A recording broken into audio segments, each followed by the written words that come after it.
So, this is our daily routines, and we sit with our family, we sit in an odd postures, we don't realize how we move, how we sit, how we read. So, this is all we are. So, this is how we are, and we don't realize how our body postures are during the day. And thanks to the new normal year 2020 has given us, due to the COVID pandemic, we are working from home most of the time. And again, we don't realize how we are working constantly. Our postures are changing. We are again multitasking. We switch, we switch from various postures, and we do not maintain a right position and postures for our body.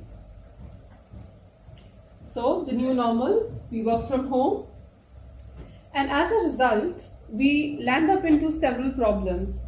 And if I would cluster them, I would say that they are neuromusculoskeletal problems or pain that one can feel because of such postures or household and work schedules. So, neuromusculoskeletal problems is something that one can face because of them. Let's have a detailed description about what they are. So, neuro means related to our nerves. When suppose there is I give you an example that there is a pain in the neck, and sometimes there is tingling or traveling pain in the arm. That's a neural pain, or maybe a back pain which can radiate from back to the legs. So it is classified under the neural problem. And muscular problem would be something which is related due to the weakness of the muscles in our body. And skeletal problem is when there is an injury to the bone, and a bone is damaged or there is weakness of any particular bone. So because of poor postures, one can land up into these kind of problems. And ultimately, there can be very, very common pains one can feel is a back pain or a neck pain. Before going into details, let's understand a little bit about human spine. So the human spine is made up of two major components. One is the bony component and the other is the muscular component.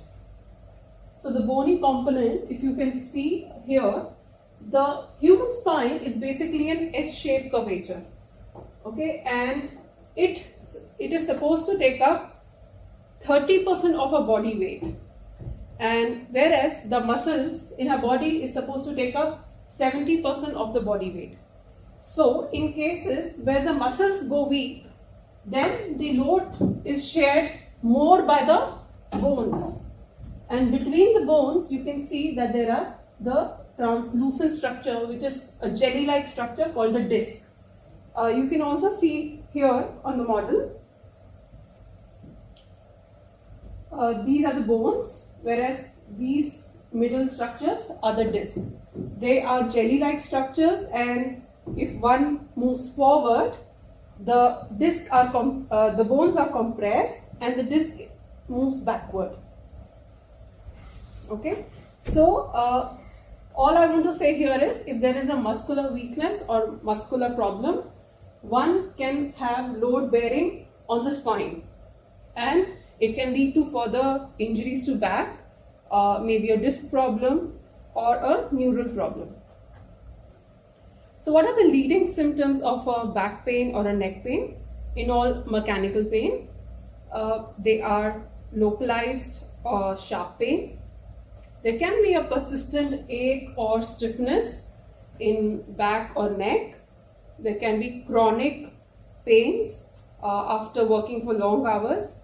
Any chronic pain is defined as pain which is more than 7 weeks. There can be a radiating pain, as I mentioned earlier also, from neck to the arms and from back to the legs.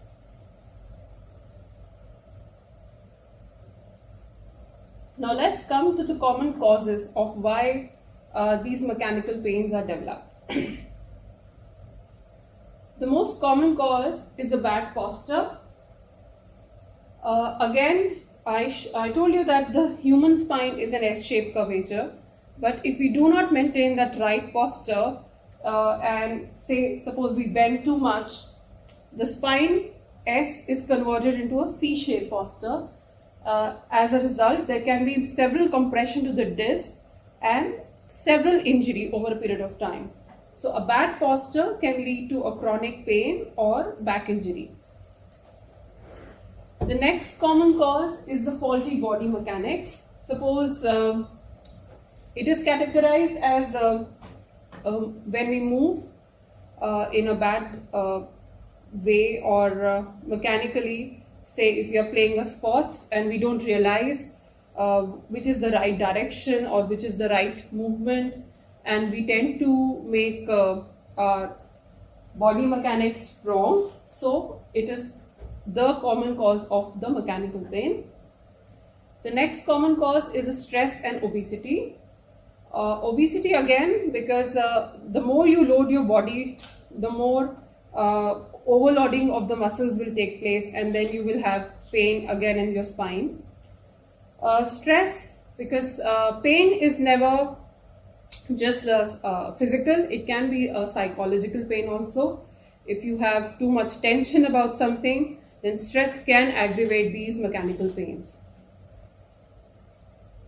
The next cause that I've classified is the loss of strength and flexibility. Obviously, if you do not have that accurate muscle strength in your body, then the other structures, which are the bony structures, are supposed to take more load in the spine, and the discs are getting more compromised. One can develop spinal pain or back pain. Flexibility, because of inability to lengthen a muscle, one can develop tightness in the body. As a result, some other joints are compromised. For example, if someone is having a very tight hamstrings, then there can be changes in the pelvic bone. As a result, one can develop back pain or a knee pain. So these are the common causes of developing a mechanical pain. The other cause is an injury. Obviously, if there is a direct injury to this bone or to the back, it results into a mechanical pain.